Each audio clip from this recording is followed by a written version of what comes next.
J'appelle la dernière communication du docteur Cognier, l'arthroscopie du poignet de l'âge des pionniers à l'âge de raison.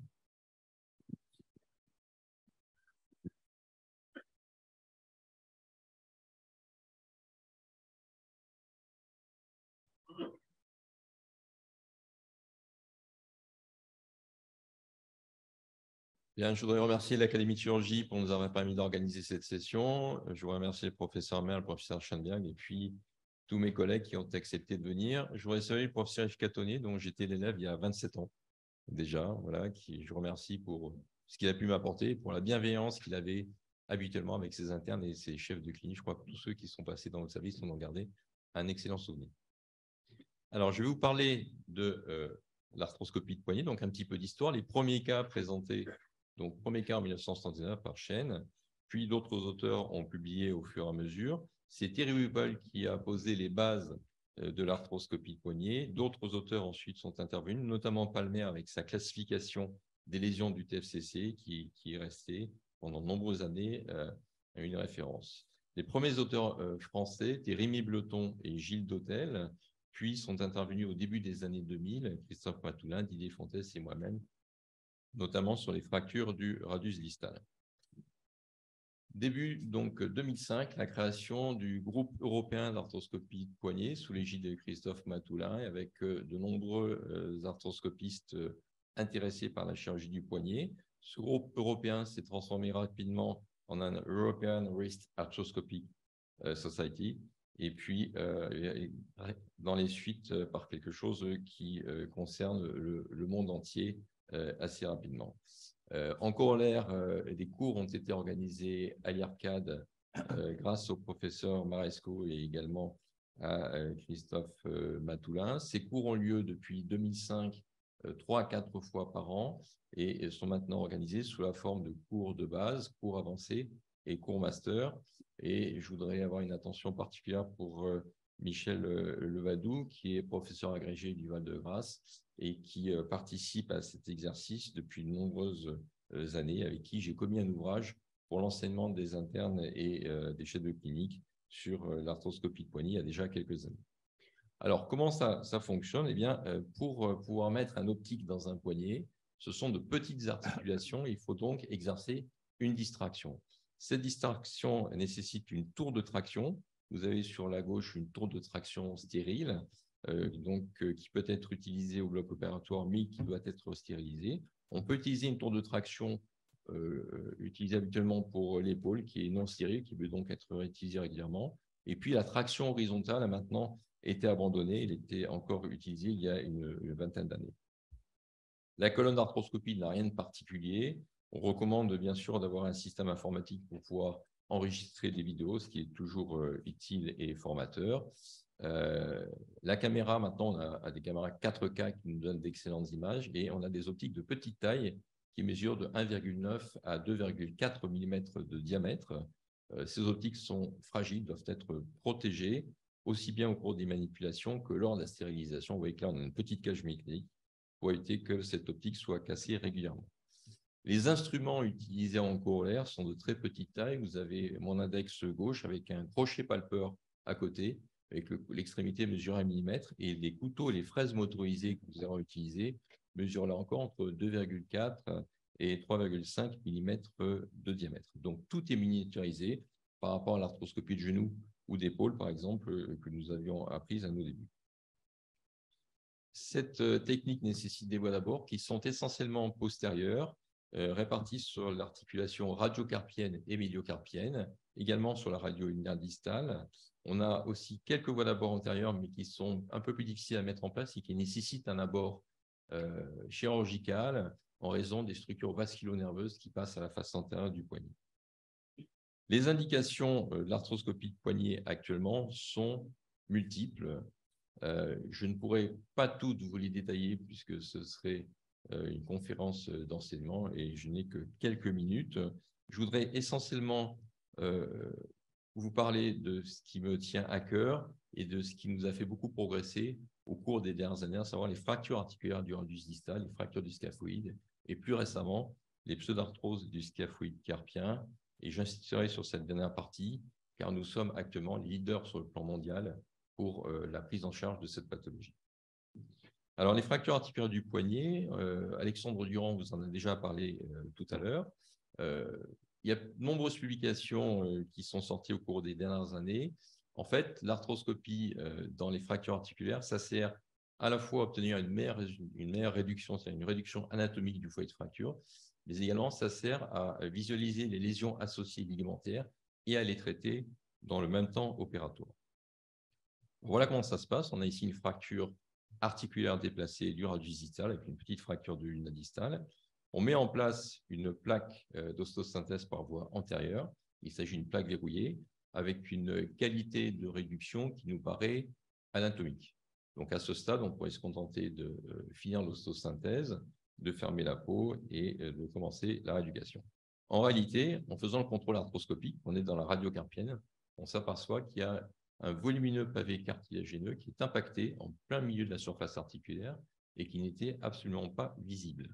Donc, on va remonter ce pavé articulaire à l'aide d'un crochet palpeur. Donc, ça prend parfois un petit peu de temps. Et une fois qu'on arrive à le remettre à niveau, lui, on va le soutenir simplement en rajoutant les 2 vis distales sur la plaque qui n'avaient pas été mises en place. Et ces vis vont servir d'été. Et quand on teste de nouveau ce fragment cartilagineux, on appuie dessus, vous voyez qu'il résiste, puisque maintenant on a un été qui est réalisé par les vis bloquées distales. Et il suffit ensuite de relâcher la traction et le carpe va venir mouler ce fragment, empêchant son déplacement secondaire. Un autre cas avec une fracture qui est un petit peu plus complexe, vous voyez qu'on a une fracture articulaire communitive avec de nombreux fragments de petite taille. Et on a également dans ces fractures une hémarthrose importante. Donc, on peut nettoyer à l'aide d'un shaver. Il reste toujours des petits fragments hématiques. On va devoir dégager à l'aide du crochet palpeur. Et là, on visualise un peu mieux les contours de ce pavé intra-articulaire qui est impacté. Et toute la difficulté, finalement, c'est de pouvoir mobiliser ce pavé sans le casser à nouveau en fragments plus petits. Donc, il faut vraiment y aller pas à pas, de façon très douce, en essayant sur chaque bord de pouvoir mobiliser ce pavé. L'idée étant de pouvoir le remettre à niveau, comme on avait fait sur le cas précédent. Et puis, petit à petit, on arrive à désimpacter ce pavé osseux pour pouvoir le remettre à niveau par rapport au cartilage de la surface articulaire. Et donc, une fois que ce pavé a été réduit, il faut pouvoir le stabiliser. Et on va utiliser pour cela des broches de petit diamètre, entre 1 et 1,2 mm de diamètre. On met une aiguille pour repérer l'axe des broches qu'on va utiliser. Et une fois que ces broches ont été mises en place, on teste notre pavé pour être sûr qu'il est bien stabilisé. On referme ensuite ce foyer de fracture en comprimant le poignet. Et puis, on va rajouter 1 ou 2 broches complémentaires, en plus de l'ostosynthèse par plaque qui a été réalisée. Et donc, vous avez ici des clichés au bloc opératoire. Donc, voilà l'aspect de la surface articulaire. Il n'y a plus de marge d'escalier. On a retrouvé une surface à peu près cohérente. Et à distance, une fois qu'on a enlevé les broches, on a maintenu la stabilité par cette plaque. Là, on visualise ici l'espace médiocarpien avec l'absence d'atteinte complémentaire. Oui, on teste les espaces uno-triquétral et scaphoulinaire et on n'a pas de mobilité anormale du carpe à ce stade. Alors, pour les fractures du scaphoïde carpien, voici un exemple assez intéressant. Vous avez une fracture de type 2 de la classification de Schoenberg, qui est une fracture non déplacée et pour laquelle on pourrait tout à fait discuter un traitement orthopédique. Sur ces fractures non déplacées, on discute avec le patient en lui disant, voilà, vous avez le choix entre un traitement orthopédique et une orthèse pour 3 mois, ou on peut réaliser une ostosynthèse par voie percutanée, mettre en place une vis, et on gardera la telle pendant 15 jours, 3 semaines. Donc, le patient opte pour une ostosynthèse par vis. Et avant de savoir si on peut véritablement mobiliser le patient, il faut quand même s'assurer qu'il n'y a pas d'autres lésions. On fait un contrôle arthroscopique. Donc, vous avez ici le trait de fracture sur le scaphoïde dans l'articulation radiocarpienne. La fracture est non déplacée, il n'y a pas de souci. Et en continuant l'exploration, on trouve une rupture récente du ligament scaphoulinaire. On voit bien ce caractère hématique qui témoigne du caractère récent de cette lésion. Il s'agit d'une rupture complète du ligament scapholinaire, alors que je vous rappelle que la fracture du scaphoïde n'était pas du tout déplacée. On passe dans l'articulation médiocarpienne, on retrouve ce trait de fracture non déplacé, et là, on tombe sur une fracture du lunatome qui n'avait pas été vue sur les radiographies initialement. Il s'agit d'un fragment de petite taille qu'on ne peut pas fixer, et pour éviter qu'il se comporte comme un fragment libre, on va l'enlever à l'aide d'une pince mosquito. Voilà. On teste ensuite l'espace unotriquétral. Vous voyez qu'ici, on a une parfaite stabilité. Et quand on se porte sur l'espace scapholinaire, on a une instabilité manifeste du lunatome qui correspond tout à fait à la rupture ligamentaire qu'on avait constatée en zone radiocarpienne. Vous voyez, on peut passer le crochet, le tourner. Donc, c'est une véritable instabilité. Donc, on va réaliser dans le même temps un avivement de la capsule dorsale en radiocarpien, en médiocarpien, et un brochage scapholinaire et scaphocapital pour stabiliser cette atteinte scapholinaire. Et donc, voilà le résultat à distance avec récupération d'une bonne mobilité chez ce jeune patient et d'une excellente force de serrage. On passe aux pseudarthroses du scaphoïde carpien. Ces pseudarthroses sont traitées depuis des années avec des techniques assez classiques. La première était la technique de Mathyrus, qui consistait à réaliser une marqueterie du scaphoïde initialement décrit sans ostosynthèse. Et puis, rapidement, on a rajouté des systèmes d'ostosynthèse, notamment des broches pour bloquer ce greffon encastré.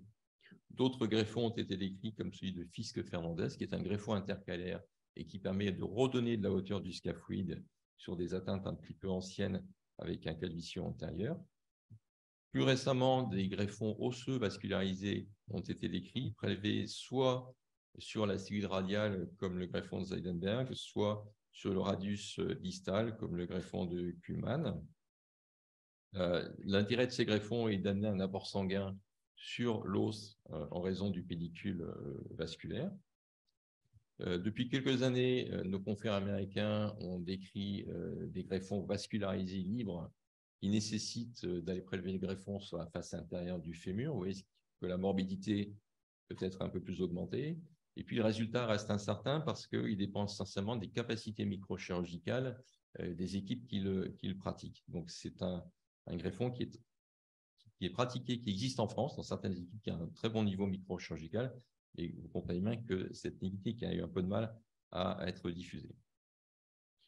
J'en viens au traitement arthroscopique qui est en place en France depuis une dizaine d'années. Pour mémoire, c'était PCO, un confrère chinois, qui avait décrit cette technique initialement et qui l'a pratiquée depuis 1998. Donc, voici un exemple de pseudarthrose du pôle proximal du scaphoïde carpien. Ces pseudarthroses étaient jusqu'à présent les plus difficiles à traiter, car le pôle proximal est souvent mal vascularisé et il y a peu de place pour réaliser une ostosynthèse et une greffe. Donc, nous prenons habituellement notre greffe à la face dorsale du radius distal au moyen de systèmes utilisés habituellement pour les biopsies ostéomédulaires.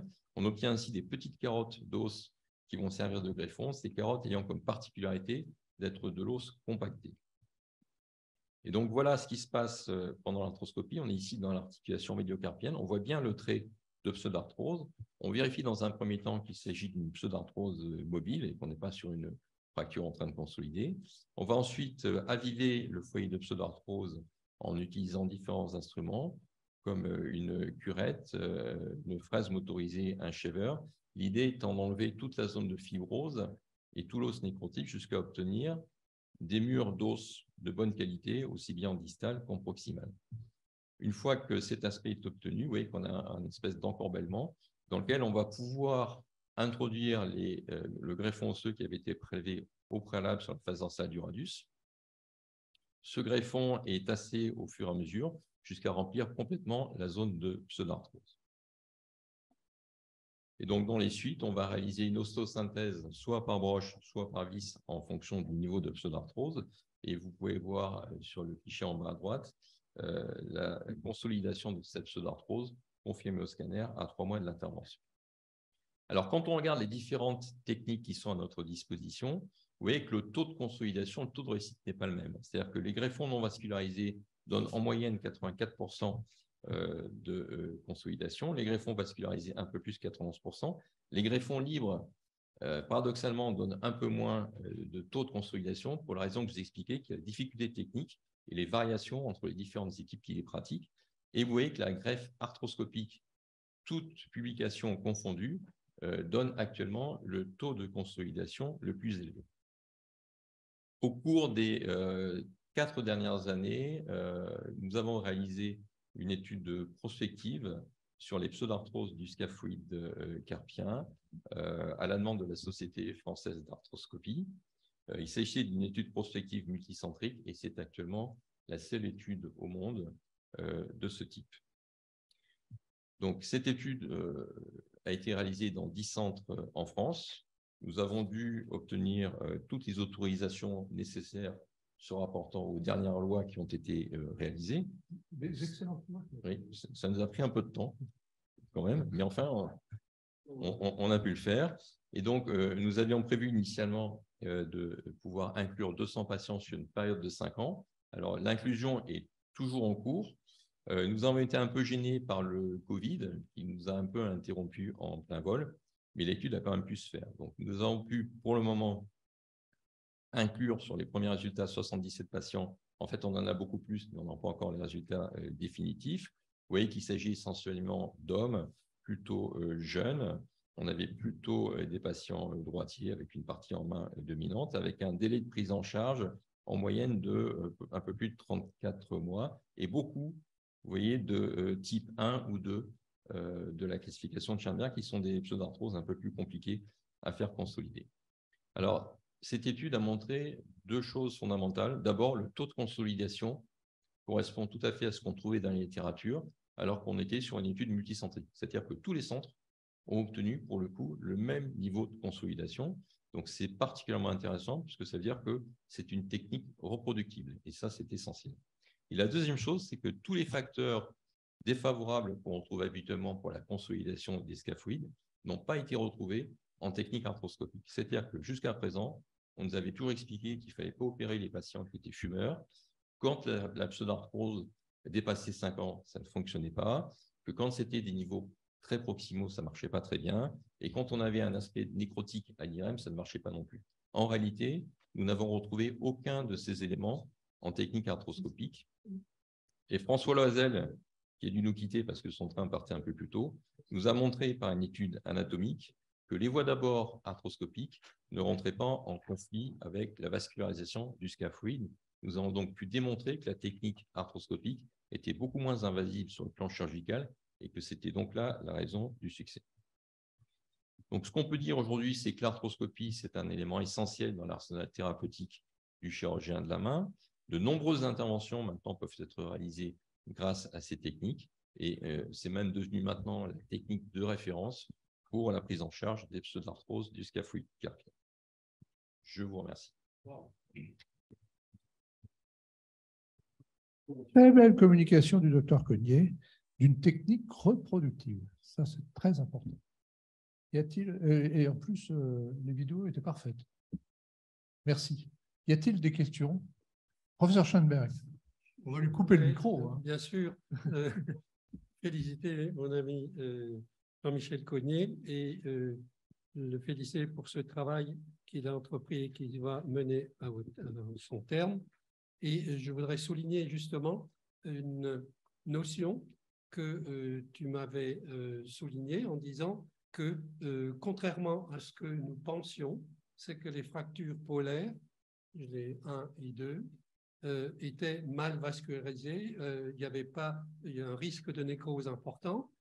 Tu m'as montré que vous arriviez à avoir des consolidations, qui voulait dire que ça remettait en cause la vascularisation, c'est ce que nous connaissions de la vascularisation. Et notre collègue Bisontin nous a montré que les travaux ont évolué en même temps et ont montré que cette vascularisation était bien différente de ce que nous connaissions jusqu'à présent. Je vous laisse en parler. Oui, parce en fait, ce qu'il faut comprendre, nous, quand on a lancé l'étude, on s'était posé la question de la vascularisation. Et ce qui est très étonnant, c'est que les travaux de Gelberman, c'est à propos de 13 cas. C'est-à-dire qu'il n'y a eu que 13 cas de dissection vasculaire. Et ça fait 50 ans que tout le monde réfléchit à partir de cette étude. Alors qu'il y a eu d'autres études depuis qui ont montré exactement l'inverse. Voilà. Non, on était polarisés par ce travail et on acceptait les échecs en disant c'est la vascularisation qui est la cause. Oh, ce n'est pas la vascularisation qui est la cause. Y a-t-il d'autres? Professeur Jeannet. Oui, vous nous avez montré dans les fractures d'extrémité inférieure du radius des bons résultats radiologiques après ostéosynthèse, et pourtant, vous nous avez montré des lésions en arthroscopie. Est-ce que ça veut dire que pour ceux qui en ont l'expertise, l'arthroscopie est une indication dans ces cas-là? Oui, alors clairement, on ne revient pas en arrière. C'est-à-dire qu'à partir du moment où on a commencé à mettre un arthroscope dans un poignet pour une fracture articulaire, on ne fait plus jamais une marche arrière, parce que ce serait faire la moitié du traitement. Parce que vous êtes aperçu qu'avec les clichés qu'on a en amplificateur de brillance, on ne maîtrise pas en fait la qualité de la réduction. On pense à maîtriser, et on ne la maîtrise pas. Et moi, ça m'est déjà arrivé à l'époque où je ne faisais pas encore de l'arthroscopie, où je commençais juste, d'avoir des patients qui allaient mal avec des radios qui n'étaient pas si mal. Et quand je faisais un scanner à 6 mois, en fait, je retrouvais cet enfoncement, notamment sur le versant postéro-ulnaire de la surface lunarienne, ce petit enfoncement qu'on n'avait pas du tout perçu et qui évoluait assez rapidement vers une arthropathie. Donc, l'arthroscopie, c'est le contrôle du foyer de fracture et du patient de A à Z. C'est-à-dire qu'à partir du moment où on a été voir ce qui se passait dans le poignet, on peut expliquer au patient tout ce qui se passe et quelles seront ses suites. Et il nous arrive de temps en temps, par exemple, de trouver des lésions anciennes du ligament scapho-lunaire avec déjà un début d'arthrose radiocarpienne. Et là, on peut expliquer au patient que, attention, la lésion qu'il a, c'est une lésion ancienne qui n'a pas de rapport avec la fracture et que même d'un point de vue médico-légal, en termes de recherche de bénéfices secondaires, il faudra bien faire la distinction entre la fracture et un ancien traumatisme qu'il a vu quelques années auparavant. Docteur Topard. Alors, je suis à peu près autant éloigné du poignet que Hubert Joannet, bien sûr, mais qu'est-ce qui explique les meilleurs résultats du greffon en arthroscopie par rapport aux autres méthodes? C'est un meilleur respect de la vascularisation, c'est un meilleur abord du foyer? C'est le meilleur respect de la vascularisation parce qu'en fait, on ne fait que 2 abords qui font 2 mm chacun, qui vont directement dans l'articulation. Il n'y a pas de dissection. Quand on compare ça à un abord classique antérieur, où en fait, on ouvre sur toute la hauteur du scaphoïde, c'est complètement différent. Professeur Schoenberg. Le dernier point que je voulais que tu nous précises, c'est que tu as bien montré que la rupture du ligament scapho-lunaire, il y a eu une simple reposition de réduction et brochage, et qu'on obtient la cicatrisation, et qu'il n'y a pas lieu de faire une réparation une augmentation, disons, au niveau du ligament. Alors, la suture du ligament, ça ne marche pas parce que le ligament ne cicatrise pas. Ce qu'on fait quand même, c'est qu'on fait un avivement de la capsule dorsale pour créer en fait une zone de cicatrisation, une capsulodèse dorsale qu'on va faire sur l'étage médio et radiocarpien. Et en plus, on est là, c'était une fracture du scaphoïde, mais il y a quand même un foyer hématique. Et quand on est sur une fracture du radius, il y a aussi quand même une partie de l'hémarthrose qui est là, qui va favoriser quand même cette cicatrisation fibrose. On ne peut pas réparer le ligament scaphoïdien. Alors, sur cet aspect particulier de l'hémarthrose qui favorise la cicatrisation, ce que je reprocherais, et je ne sais pas si ça a une incidence, quand vous faites l'arthroscopie, vous faites un lavage et vous mettez tout dans le baquet, tous les produits très utiles et importants. Oui, mais justement, ça évite la raideur. Parce que l'hémarthrose provoque quand même la raideur articulaire. Donc, on a moins de raideur sur les patients qui ont été traités en arthroscopie qu'avec des techniques classiques. Très bien, merci. Je remercie infiniment le docteur Cognier d'avoir organisé cette séance sur le poignet, mais à titre personnel, mais au nom de l'Académie nationale de chirurgie. Je remercie également tous les orateurs du très haut niveau de vos communications qui m'ont beaucoup intéressé. Et donc, la séance est suspendue.